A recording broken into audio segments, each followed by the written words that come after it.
Un roi avait pour fils unique un jeune prince, courageux, habile et intelligent.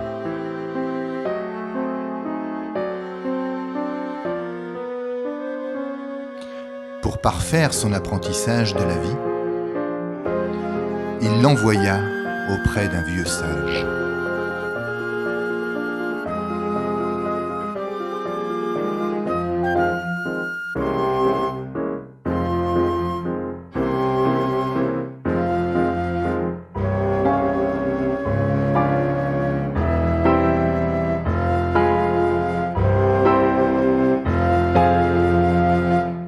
Éclaire-moi sur le chemin de la vie, demanda le prince.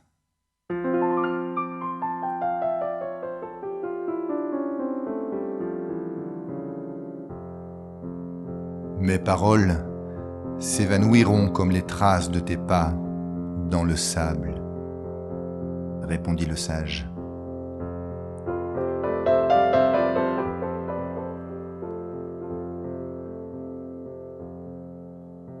Cependant, je veux bien te donner quelques indications.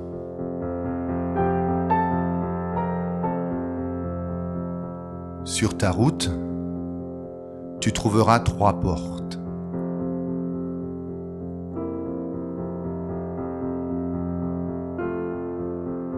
Lis les préceptes inscrits sur chacune d'elles. Un besoin irrésistible te poussera à les suivre. Ne cherche pas à t'en détourner, car tu serais condamné à revivre sans cesse ce que tu aurais fui. Je ne puis t'en dire plus. Tu dois éprouver tout cela dans ton cœur et dans ta chair. Va maintenant, suis cette route droit devant toi.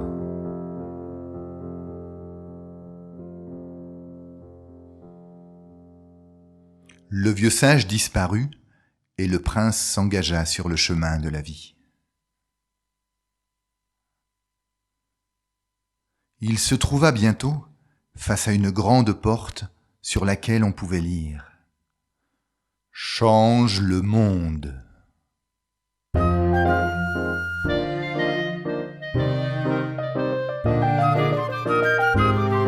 Ah, c'était bien là mon intention, pensa le prince.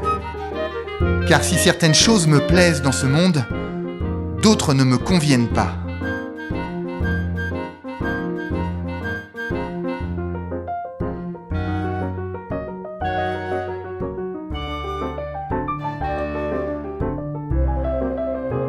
Et il entama son premier combat. Son idéal, sa fougue et sa vigueur le poussèrent à se confronter au monde, à entreprendre, à conquérir, à modeler la réalité selon son désir.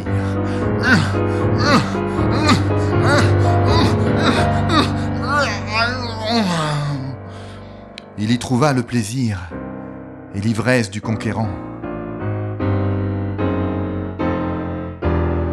mais pas l'apaisement du cœur.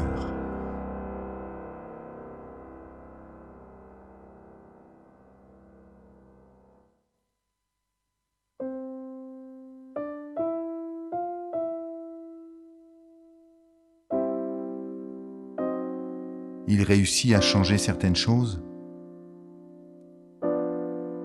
mais beaucoup d'autres lui résistèrent.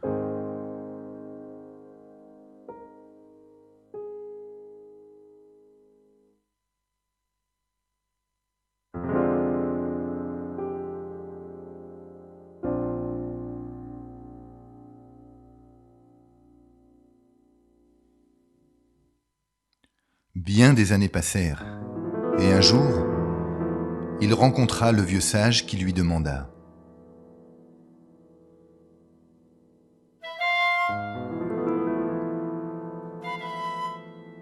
Qu'as-tu appris sur le chemin ?»« J'ai appris à discerner ce qui est en mon pouvoir et ce qui m'échappe, ce qui dépend de moi et ce qui n'en dépend pas. C'est bien, dit le vieil homme. Utilise tes forces pour agir sur ce qui est en ton pouvoir et oublie ce qui échappe à ton emprise. Et il disparut.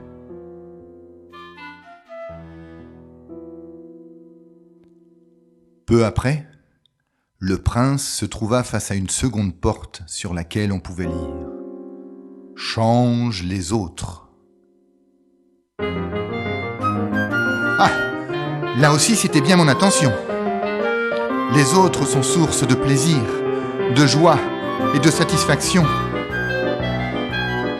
mais aussi de douleur, d'amertume et de frustration. Et il s'insurgea contre tout ce qui pouvait le déranger ou lui déplaire chez ses semblables. Il chercha à infléchir leur caractère et à extirper leurs défauts.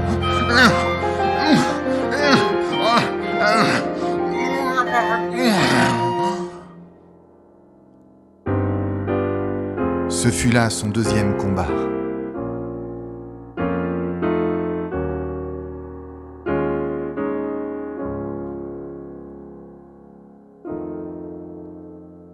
Bien des années passèrent.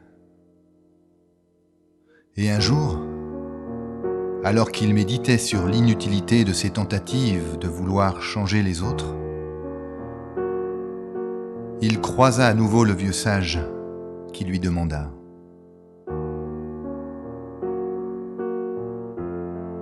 Qu'as-tu appris sur le chemin ? »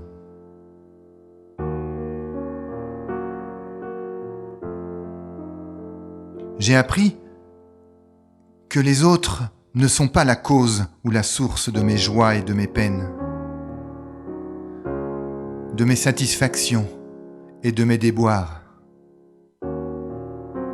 Ils n'en sont que le révélateur ou l'occasion. C'est en moi que prennent racine toutes ces choses.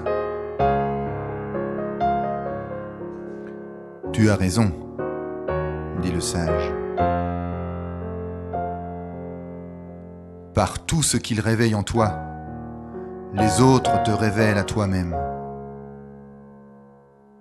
Sois reconnaissant envers ceux qui font vibrer en toi joie et plaisir, mais sois-le aussi envers ceux qui font naître en toi souffrance ou frustration. Car à travers eux, la vie t'enseigne ce qui te reste à apprendre et le chemin que tu dois encore parcourir.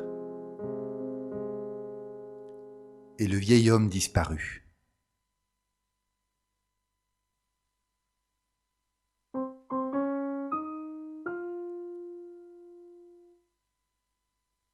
Peu après, le prince arriva devant une porte qui affichait ces mots : « Change-toi toi-même. » Bah oui, si je suis moi-même la cause de mes problèmes, c'est bien ce qui me reste à faire. Et il entama son troisième combat. Il chercha à infléchir son caractère, à combattre ses imperfections, à supprimer ses défauts, à changer tout ce qui ne lui plaisait pas en lui, tout ce qui ne correspondait pas à son idéal.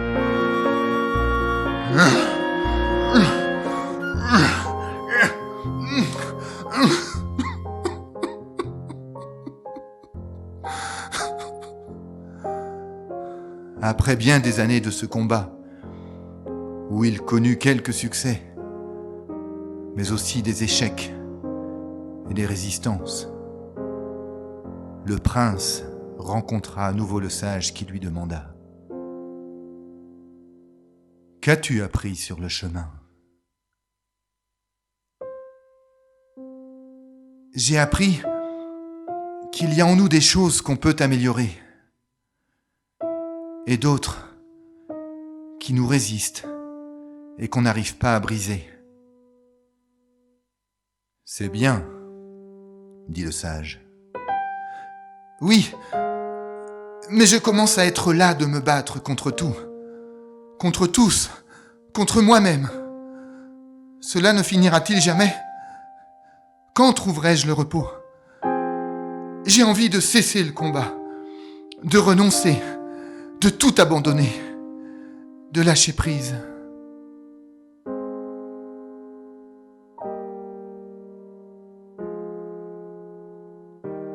C'est justement ton prochain apprentissage, dit le vieux sage. Mais avant d'aller plus loin, retourne-toi et contemple le chemin parcouru. Et il disparut. En regardant en arrière, le prince vit dans le lointain la troisième porte, et il s'aperçut qu'elle portait sur sa face arrière une inscription qui disait « Accepte-toi toi-même ». Le prince s'étonna de ne pas avoir vu cette inscription lorsqu'il avait franchi la porte la première fois dans l'autre sens. « Quand on combat, on devient aveugle », se dit-il.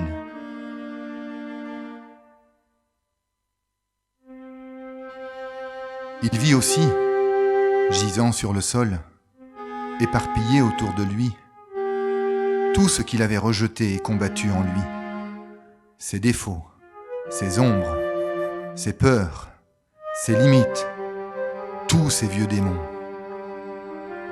Il apprit alors à les reconnaître, à les accepter, à les aimer. Il apprit à s'aimer lui-même, sans plus se comparer, sans se juger, sans se blâmer. Il rencontra à nouveau le vieux sage qui lui demanda « Qu'as-tu appris sur le chemin ?»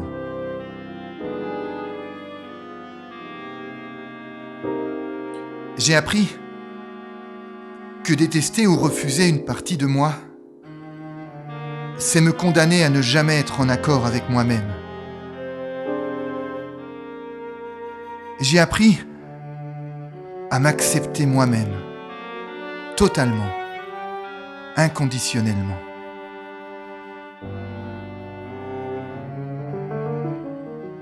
C'est bien, dit le vieux sage. C'est la première sagesse. Maintenant, tu peux repasser la troisième porte.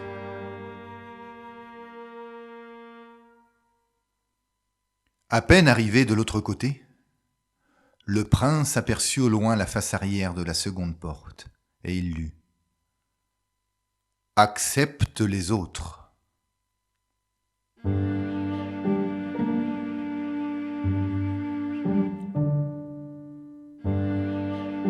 Tout autour de lui, il reconnut les personnes qu'il avait côtoyées dans sa vie, celles qu'il avait aimées et celles qu'il avait détestées, celles qu'il avait soutenues et celles qu'il avait combattues. Mais à sa grande surprise, il était maintenant incapable de voir leurs imperfections, leurs défauts, ce qui autrefois l'avait tellement gêné et contre quoi il s'était battu. Il rencontra à nouveau le vieux sage. « Qu'as-tu appris sur le chemin ?» demanda ce dernier.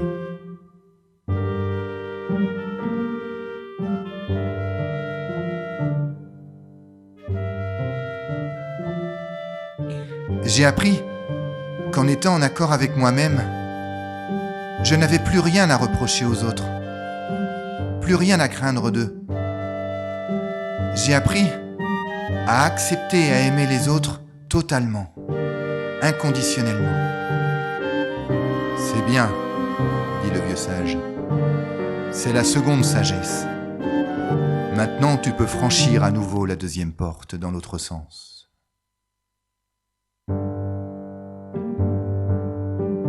Arrivé de l'autre côté, le prince aperçut la face arrière de la première porte et il lut « Accepte le monde ».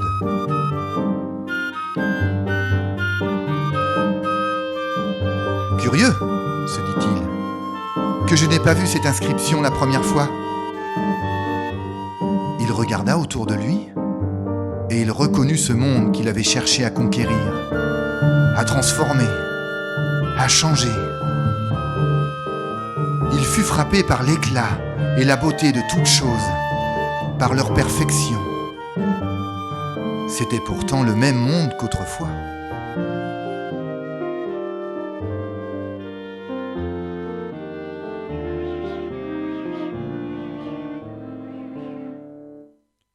Était-ce le monde qui avait changé ou son regard?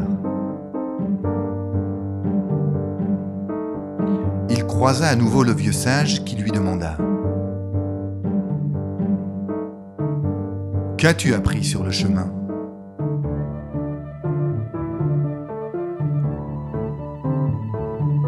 « J'ai appris que le monde est le miroir de mon âme.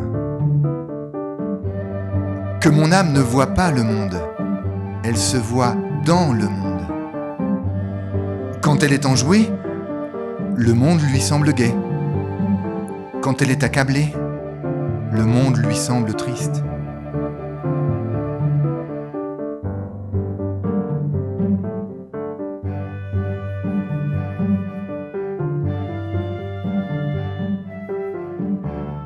Mais le monde, lui, n'est ni triste ni gai. Il est là, il existe, c'est tout. Ce n'était pas le monde qui me troublait, mais l'idée que je m'en faisais. J'ai appris à l'accepter, sans le juger, totalement, inconditionnellement. C'est la troisième sagesse, dit le vieil homme. Te voilà à présent en accord avec toi-même, avec les autres et avec le monde. Un profond sentiment de paix, de sérénité, de plénitude envahit le prince. Le silence l'habita. Tu es prêt maintenant à franchir le dernier seuil, dit le vieux sage. Le passage du silence de la plénitude à la plénitude du silence. Et le vieil homme disparut.